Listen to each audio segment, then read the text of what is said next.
அன்பார்ந்த கடலூர் டிவி நேயர்களுக்கு காலை நல்வணக்கத்தை கிருஷ்ணன் ராஜகோபாலன் பகிர்ந்து கொள்கிறேன். அன்பார்ந்த நேயர்களே, இந்த குரோதி வருஷம் மாசி மாதம் நமக்கு விடிகாத்தால் பொழுது விளந்த மாதிரி இருக்கும். மடமடன்னு நம்மளுடைய வேலைகளெல்லாம் சிறப்பாக செய்கிற அளவுக்கு மாசி மாதத்தில் புதன் மட்டும்தான் மாறுறார். வேறு யாரும் மாறல. மீனத்துக்கு போகிறார் கடைசியில். அதுவும் அது மாத்திரம் வேறு ஒன்றும் இல்லை. நம்மளுடைய இது போகிறது வரைக்கும் பார்த்தோன்னா மேஷத்துக்கெல்லாம் பார்க்கும்போது நல்ல யோகம், எல்லா ராசிக்கும் நல்ல யோகம்தான், ஒரு பிரச்சனையும் இல்லை. செவ்வாய் வக்கரம் முடிவுடைகிறார். இப்போ யாரும் வக்கரம் இல்லை. மாத கடைசியில் மட்டும்தான் அது முடியும் போது தான் சுக்கராச்சாரர் மீனத்துக்கு வக்கரமாவார். மீனத்துக்கு போய் வக்கரமாவார். அது வரைக்கும் இல்லை. அதனால் தெளிவாக இருக்குது. சர்ப்பங்கள் அது வேலையை பார்த்துன்னு ஒரு பிரச்சனையும் இல்லை. எல்லாம் பார்க்கும்போது என்னடா மாசி மாதத்தில் கும்பத்தில் சூரியன் புதன் சனீஸ்வரன் உட்காந்துருக்காங்களே, சூரியன் புதன் சனி அப்படின்னு பார்த்தோன்னா கூட ஒரு பிரச்சனையும் இல்லை. ஏன்னா ஒவ்வொரு மாதம் சூரியன் மாறின்னு இருப்பான். சூரியனை வச்சு தான் எல்லா அடிப்படையும் நடக்கக்கூடியது. சூரிய சந்திரன் வச்சு தான். அதனால் மாத கிரகமாக இருக்கனால சூரியனை பொறுத்தவரைக்கும் தன்னுடைய வேலை கரெக்டாக பண்ணால் தான் நம்மளுடைய வேலை ஒழுங்காக சாப்பிட முடியும், ஆரோக்கியமாக இருக்க முடியும். ஒரே இடத்துல உட்காந்துட்டோன்னா கஷ்டம்தான். அதனால் எல்லாம் கால சக்கரம் சொல்கிற மாதிரி பூமி சக்கரம் சொல்கிறது. அது சொல்லும்போது நமக்கு எல்லா விதமான வசதி வாய்ப்புகளும் நமக்கு கொடுத்துன்னே இருக்கான் பகவான். ஆனால் நம்ம என்னமோ ரயில் பயணம் மாதிரி போயின்ட்டுருக்கோம். ஒன்றும் விருத்திக்கே வராமல் அப்படியே போயின்ட்டுருக்கோம். உடம்பு தளர்ந்து போய்டுறது. பரவாயில்ல. ஆனால் மனசு லேசாக இருக்கா, இன்னும் கவலைகள்லாம் வச்சு தூங்கிட்டு இருக்கோம். எந்த விதமான கவலைப்படவே மாட்டாதுங்க. எல்லாம் ஸ்மூத்தாக நடக்குது. சர்ப்பங்கள் தோஷம் உண்டாக்குதுன்னா, தோஷங்கள் இல்லைன்னா பூமியில் வேலையே இல்லை. அதுக்கு தான் 2 பேர் இருக்காங்க. எங்கேயாவது சைடு வாங்கி இவங்க இங்கே நவகிரகங்கள் அப்படி கவனிச்சுத்துனா இந்த 2 டிபார்ட்மெண்ட்டே நம்ம நாட்டு கவர்மெண்ட் மாதிரி தான். அதனால் நான் சொல்கிறது இல்லை. எதையாவது வாங்கிட்டான்னா சனீஸ்வரர் ஒருத்தர் தான் துடு வாங்க மாட்டான். இதெல்லாம் வாங்கிடுவாங்க. கவலையே பட மாட்டான். குருக்கு அப்படி கிடையாது. நான் நல்லா திருப்தி நடக்கிறேன், நேர்மையாக நடக்கிறேன், அப்படி நடக்கிறேன்னு சொல்லிட்டு ஒரு பண்டா பண்ணிவிட்டு அப்படின்னா அக்கௌண்ட்ஸ் காமிக்கலாம், ட்ரஸ்ட்டுன்னு சொல்லிட்டு இப்படியான பண்ணலாம். அது கொடுப்பார். ஒவ்வொருத்தருக்கும் இது மாதிரி. ஏன் நவகிரகங்கள் தேவர்கள் நம்மள மாதிரி தான். அவங்களுக்கு கால அளவு ஜாஸ்தியாக இருக்குன்னு நமக்கு தெரியுதில்லை.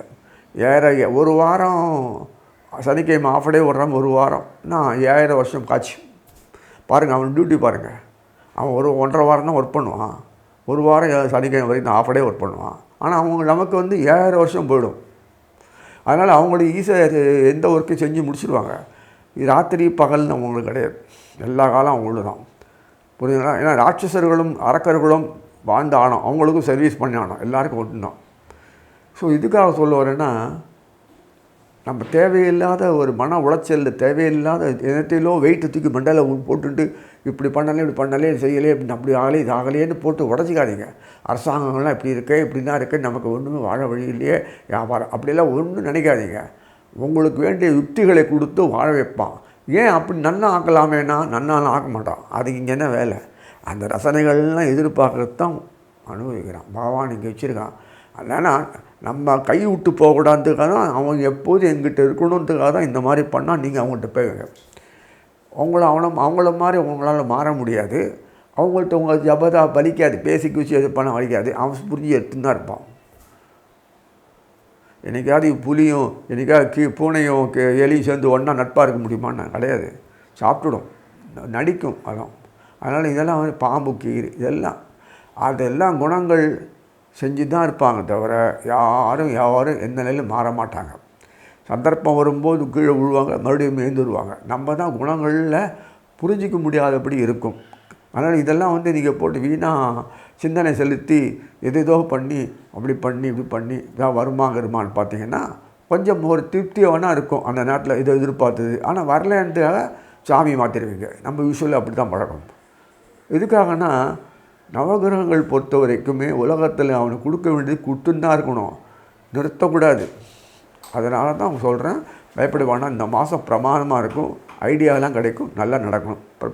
ஒன்று கவலைப்பட வேண்டாம். இனிமேல் ஒவ்வொரு ராசியாக பார்க்கலாம். அன்பார்ந்த கன்னிராசி நேயர்களே,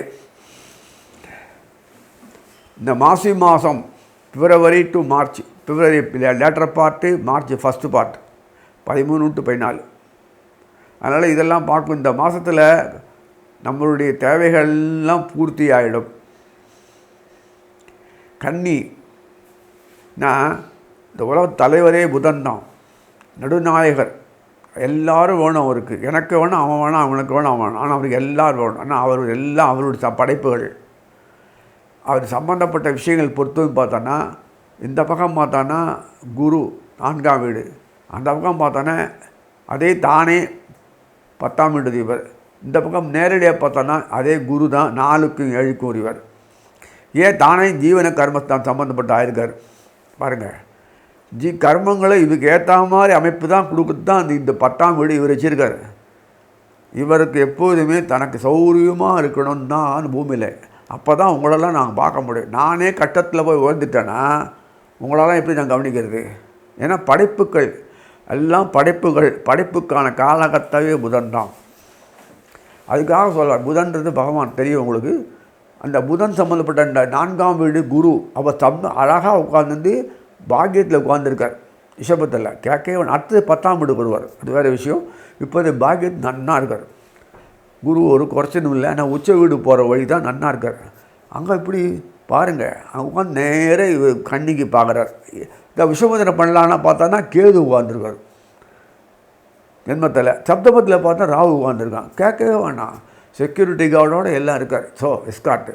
அதனால் எதுவும் பிரச்சனையுமே இல்லாமல் இந்த புதனுடைய அந்த கண்ணிதில் எத்தனையோ ப்ராப்ளம். ஏன்னா எப்போதுமே நம்ம ஆசைகளை செயல்பாடுகளை கொண்டு மேலே மேலே மேலே மேலே உலக விஷயங்களில் போனோம்னாலே நிறைய எதிர்ப்புகள் நிறைய இருக்கும், குழிபறிப்பு நிறைய இருக்கும், ஏமாத்துறது நிறைய இருக்கும், நம்ம ஏமாந்து போது நிறைய இருக்கும், நம்மளே முட்டாளாக்கப்படுவோம். இதெல்லாம் நிறைய இருக்குது. நம்மளுடைய ஆங்ஸைட்டி, நம்ம விருப்பத்துக்கு தகுந்த மாதிரி மேலே மேலே செய்யணும்னா 4 பேர் அமுக்கி தான் மேலே போடும். மற்றவங்களாம் வழி விட்டு ஒன்று மேலே விட மாட்டாங்க. அதனால் அத்தனை சமாளித்து மேலே வரத்துக்குள்ளே படுற பாடு போதுன்னு ஆகும். வாழ்க்கையில் ஒவ்வொன்றும் ஸ்டெப் மேலே வரணும்னா என்ன அர்த்தம்? இன்கம் சம்பாதிக்கிறது, சொத்து பத்திரம் சம்பாதிக்கிறது, அப்படியே முடிஞ்சிருமா? வியாபாரத்தை கொள்கையை சம்பாதிக்கிறது, இந்த போட்டோம் அனுபவிச்சோம் அப்படியே வியாபாரம் வந்துடுமா? கடன் வாங்க உடனே வீடு கட்டிட முடியுமா? எவன் கடன் அடைக்கிறது? வருமானம் எங்கே வருது? அது எப்படி உண்டாக்குறது? எவ்வளோ பிரச்சனைகள் இருக்குது குடும்பத்தில். என்ன நடக்கும், ஏது நடக்கும், எப்படி பிரச்சனைகள் வரும், யாருக்கு தெரியும் இல்லையா? உடம்பு என்ன அவ்வளோ பெரிய ஃபஸ்ட் கிளாஸ் உடம்பா? எந்த நேரத்துலேயும் ப்ராப்ளம் வரும் உடம்பு. இத்தனைக்கு மீறி இந்த மாதம் எல்லாமே சுமூகமாக நடக்கிறது. இந்த மாசி மாதத்தில் பிரமாதமாக இருக்குது. இந்த அமைப்பில் பார்க்கும்போது இந்த புதன் தன்னுடைய 10ஆம் வீடு சொல்லக்கூடிய அதே புதன் வீட்டில் தான் உங்கள் சொல்லக்கூடிய இந்த செவ்வாய் உட்காந்துருப்பார். செவ்வாய் இங்கே வீரியஸ்தானாதிபதி செவ்வாய் 10ஆம் வீட்டில் உட்காந்துருக்காரு. அப்போ என்ன நடக்கும்? அவரை வக்கரமாக்கி பலமாக்கிட்டார். அப்போன்னா ஒரு செக்யூரிட்டி சேஃப்கார்ட்ஸ் வேணும்னா அவன் பலமுள்ளவனாக இருக்கணும். அது செவ்வாய் மாதிரி யாரும் கிடையாது. அவரை பலமாக்கி வச்சுருக்காருன்னா அங்கேருந்து செவ்வாய் என்ன பண்ணுவார்? நேராக இவங்க பார்ப்பார், கண்ணி விட பார்க்குறாரு. வர்றதில்ல என்ன வேண்டாம், அங்கே யார் இருக்கா? கேது உட்காந்துருக்கார். எவ்வளோ அருமையாக இருக்குது பாருங்கள். அதனால் நீங்கள் நினைக்கிற மாதிரி எதிர்பார்ப்பு வெளிப்படையாகவே தனக்கு சௌகரியங்களை உண்டாக்குறதுக்கு பிளான் பண்ணி பக்கா பண்ணிருக்காரு. பிளான் இம்ப்ளிமெண்டேஷன் அதுதான் வியாபாரிகளுக்கு எப்போதுமே உண்டு. பெரிய வியாபாரி, பெத்த வியாபாரி, இன்டர்நேஷ்னல் வியாபாரி இவர். ஸோ அவ்வளோ வியாபாரி. ஸோ இவ்வளோ காலங்களில் இருக்கும்போது அந்த வீரியஸ்தான செவ்வாயை கொண்டு 10ஆம் வீட்டில் உட்கார வச்சு 3ஆம் வீடுக்கும் 10ஆம் வீடுக்கும் சம்பந்தம் 8 வரும். 3க்கு நேரம் 7 வராது. 9ஆம் வீடு வரும். 3க்கு நேரம் பார்த்தோன்னா 9th ஹவுஸ் வரும். ஆனால் 10ஆம் வீட்டில் வருது பாருங்கள். 8ஆம் வீட்டில் நம்மதே செவ்வாயை 8ஆம் வீட்டில் உட்கார வச்சுட்டு 3க்கு 8 விச்சிகத்துக்கு 8ஆம் வீடு மிதுனம் உட்கார வச்சுட்டு இந்த அந்த கன்னிக்கு 4ஆம் வீடு 10ஆம் வீடு இப்படி இருக்குது பாருங்கள். அதனால் இதெல்லாம் பார்க்கும்போது அந்த கும்பத்தில் யார் பார்த்தோன்னா இது பேர் அந்த 6ஆம் வீட்டில் சனீஸ்வரர் உட்காந்துருக்கார்.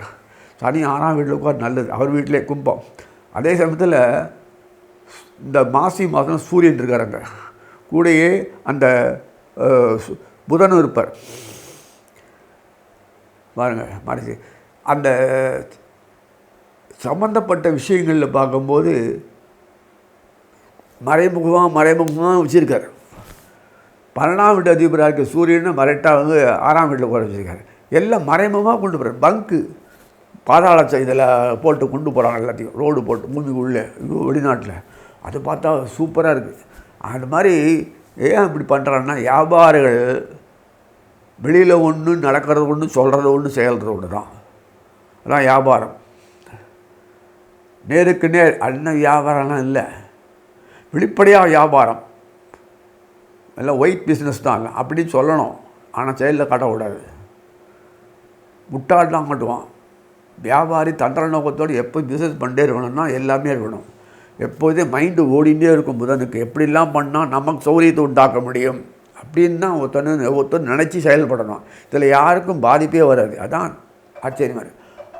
ஆங்ஸைட்டி எப்படி இப்படி எதிர்பார்க்குறது, இதெல்லாம் நமக்கு வர மாட்டேங்குது, எப்படியோ வருதுன்றாரு. அவங்களுக்கு நமக்கு வந்தால் நல்லா மேலாம்பளும் வரலாமே அப்படின்னு நினைக்கலான்னு தவிர அந்த மைண்டில் நமக்கு அந்த ஐடியா வரவே வராது. அதுதான் அந்த புதன் சம்மந்தப்பட்ட. ஏன்னா வீரியஸ்தானம் செவ்வாய், வீரியத்தை தூண்டி ஸ்டார்டிங் பாயிண்ட் தூட்டுறதே அவர் தான். ஆமாம், அப்போ கிரியேட்டிவிட்டி வரும். அப்போது தூண்டுதல் இல்லைன்னா பார்த்துக்கலாம் அப்படின்னு நடக்குமா? அது நடக்காது. அதுக்காக தான் கிரியேட்டிவ் புதனை செவ்வாய் வச்சார். அதே செவ்வாய் தான் 6ஆம் வீட்டு அதிகாரியாக வச்சார் மேஷத்துக்கு. கன்னிக்கு வரும்போது கன்னிக்கு நேரம் 6ஆம் வீடு தான் வரும் மேஷம். ஆச்சா 3, 6 வருது. இப்படிலாம் முதல்லையே பிளான் போட்டு வந்துட்டு இப்போ இது மாதிரி நடக்குதுன்னு சொன்னோன்னா சௌரியமாக நடக்கும். வெளிவட்டாரத்தில் இவாள் நல்லா டீல் பண்ணலாம். அப்போ தான் இவாள் வேண்டிய ஆப்பர்ச்சுனிட்டி கிடைக்கும். நல்லது பொறுத்ததும் கிடையாது. ஏன்னா கன்னிக்கு பொறுத்தது நல்லது கெட்டதுன்னு இல்லை. வேறவர் த ஆப்பர்ச்சுனிட்டி என்ன அங்கங்கே போய் பயன்படுத்துன்னு நம்ம அதை பயன்படுத்தின்னு தவிர அவன் முட்டாளாக ஆனால் நம்ம என்ன பண்ண முடியும்? அவன் எழுச்சியை வளர்ந்து ஒன்றும் பண்ண முடியாது. அதுதான் அதெல்லாம். உனக்கு ஒரு பிரச்சனையும் இல்லாத உன்னுடைய கஷ்டத்தை போக்குறேன், அவ்வளோதான். நீகிட்ட இருக்கிறதும் போயிடுன்னு சொல்லிட்டு அதை வாங்கி நம்ம நல்லா கொழிச்சு இருக்க வேண்டியது தான் அந்த புதன். கன்னி புதன் பொறுத்த வரைக்கும் லாபஸ்தானாதிபதி யாருன்னா சந்திரன் தான். அவன் லாபத்தை உண்டாக்குவானா? அதுக்கு தான் அங்கே லாபத்தை உட்காரதுக்கு தான் 4ஆம் வீடு அதிகாரி கடத்தரத்தை கொண்டு உட்கார வச்சுக்கோ. குருவை உச்சத்தில் போடுவார். தனக்கு வேண்டிய ஆட்கள் சம்மந்தப்பட்ட புனர்பூசம் 4ஆம் பாதத்தில் அங்கே உட்கார்ந்தோன்னா குரு இன்னும் பலம். அந்த புனர்பூசம் 4ஆம் பாதம் வரும்போது அதே வீட்டிலாம் குரு உட்காருவார். அம்சத்தில் பார்த்தா கூட இப்படி ஒரு அட்வான்டேஜ் எப்படி வந்தது பண்ணுறாங்க. நமக்கு மாத்திரம் பண்ண நம்ம ஏதோ ஆசையை சொல்கிறேன், ஒன்றும் சொல்ல மாட்டேன்ற. இது மாத்திரம் அந்த ஆப்பர்ச்சுனிட்டி எப்படி பண்ணுறார் அதை தெரிஞ்சுட்டு நம்ம வாழ்க்கையில் தகுந்த மாதிரி ஆக்டிவேட் பண்ணாலே போதும். சந்தர்ப்பங்கள் வந்தால் தான் நம்ம பண்ணணும் அவசியம் இல்லை. நம்ம அதை மாதிரி வந்தவங்களுக்கு இப்படி இருக்கும்போது என்ன குறைபாடு எப்படி செஞ்சுருக்கலான்னு நம்ம மனசில் ஒரு ஓட்டம் விட்டாலே நமக்கு நாளைக்கு நமக்கு தான் வந்து சமாளிக்கக்கூடிய ஆற்றல். அதுதான் புதன். எப்போதுமே எப்போ அலர்ட்னஸ் இருப்பார், கிளாஸாக இருக்கும். அதனால் இவாளை பொறுத்த வரைக்கும் பாக்யாதிபதியே சுக்கராச்சாரியார் தான், சப்தமாதிபதி குரு, வீரியஸ்தானம் செவ்வாய். இந்த 3 பேரும் சமமாக ஆக்ட் பண்ணுறாங்க ஆன் பிகாஃப் ஆஃப் இவருடைய நலனுக்காக. குடும்பம் ஃபுல்லாக ஷெய்ப்பாக இருக்கும், அட்டகாசமாக இருக்கும். ஓட்டம் பாட்டம் எங்கே நிறைய நிறைந்தால் கூட அதாவது நேரத்தில் கரெக்டாக மீட் பண்ணி போட்டு அனுபவிக்கிறாங்க லைஃப்பில். எதுவும் குறையில்லை. எதுவும் பிஸ்னஸ் மெத்தடில் எல்லாமே வீட்டுக்கு போயிட்டுருக்குன்னா அப்போ ஓய்வு வளர்ச்சியில் எப்போ வரும்னா அது அப்படி எடுத்துக்கணும். நம்ம திக்குன்னு தனியாக ஓய்வு வளர்ச்சியில் வராது. அது தகுந்த மாதிரி இருக்கிற நேரத்தில் நம்ம ஓய்வு வளர்ச்சியில் இல்லாமல் நம்ம சௌகரியங்களை உண்டாக்கிக்கணும். அதுதான் புதன். ஸோ இதெல்லாம் இதுக்குன்னு ஒரு காலத்தையும் நேர்மையாக உண்டாக்க முடியாது. அப்படி ஒரு பிரச்சனை. எல்லா காலத்திலும் பிரச்சனைகள் இருக்குன்றதுக்காக மனசில் வேகம் வரும், ஒரு வெறுப்பு வரதான் செய்யும். ஓட்டம் ஓடிட்டே இருந்தேன்னா இதுவும் அதே நினைவில் இதோ நம்ம சம்பாதிக்கிறோம், ஆஃபீஸுக்கு போய் சம்பாதிக்கிறோன்னா இந்த டயத்தில் இந்த வீட்டுக்கு வந்துடுவோம். அப்போ சிந்தனையே இருக்காது, ஆஃபீஸ் தானே இல்லையா? அது மாதிரி இவளால் இருக்க முடியாது. ஃபுல் அண்ட் ஃபுல்லாக குடும்பத்துக்காக வேண்டியாவோ அல்லது தன்னுடைய குடும்பத்துக்காக வேண்டியோ அல்லது தன்னை சம்மந்தப்பட்ட வர்த்தகத்து சம்மந்தப்படியோ அதுலேயே திங்கிகள் இருப்பாங்க எப்போதுமே. வெளிவட்டாரத்தில் பேரளவுக்கு தான் வெளிவட்டாரத்தில் அந்த நேரத்தில் ஆகவோ அவ்வளோதான். அப்போ பழையபடியே இதே மாதிரி அது எப்படி சக்ஸஸ்ஃபுல் மேனாக வரணும்னா அவள்தான் கற்றுக்கணும். அந்த கன்னி பீப்புள்கிட்ட தான் கற்றுக்கணும். ஏன்னா அதுதான் வாழ்க்கையில் ஒரு லூப் ஹோல்ஸ் லேப்ஸ் விடணுன்றது அவளுக்கு கிடையாது. ஒருவேளை இந்த மாதிரி விதிப்படி நடக்கக்கூடிய அமைச்சுன்னா தானாக மேலே வந்து அதையே பயன்படுத்தி மேலே வரக்கூடிய பாக்கியம்தான் இந்த கன்னிக்கு இருக்குது. அதனால் கண்ணில் இருக்கிற நட்சத்திரங்களை பார்த்தோன்னா உத்தரம், அஸ்தம், சித்திரை. உத்தரத்தில் வரக்கூடியது அது சூரியன், அஸ்தம் சந்திரன். பாருங்கள் எல்லாம் பெரிய சித்திரை ராஜகிரகம் தான் செவ்வாய்.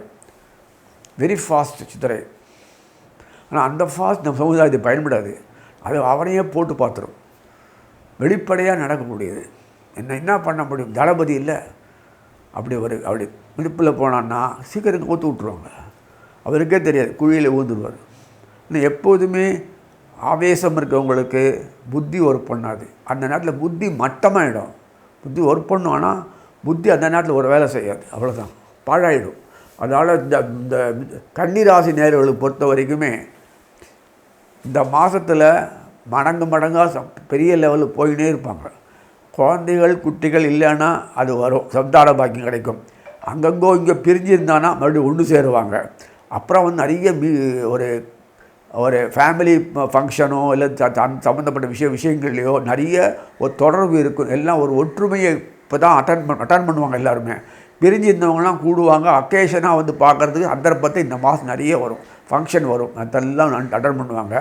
அதே சமயத்தில் பல விஷயங்களில் குடும்பத்துலேயும் சரி வெளியில் விஷயங்களும் சரி அதெல்லாம் சாதிச்சிருவாங்க அழகாக முடித்து. அதே சமயத்தில் எல்லாருடைய ஒரு ஒற்றுமைக்காக பாடுபடுவாங்க. இதான் வேடிக்கை பாருங்க. எங்கெங்கேயோ பிரிஞ்சுன்னா நலம், அதாவது மற்றவருடைய ஒரு க்யூரியாசிட்டி, அப்படியே கஷ்டம் இருக்கணும், அதுக்கு ஒரு வழி சொல்யூஷன் உண்டாகுவாங்க.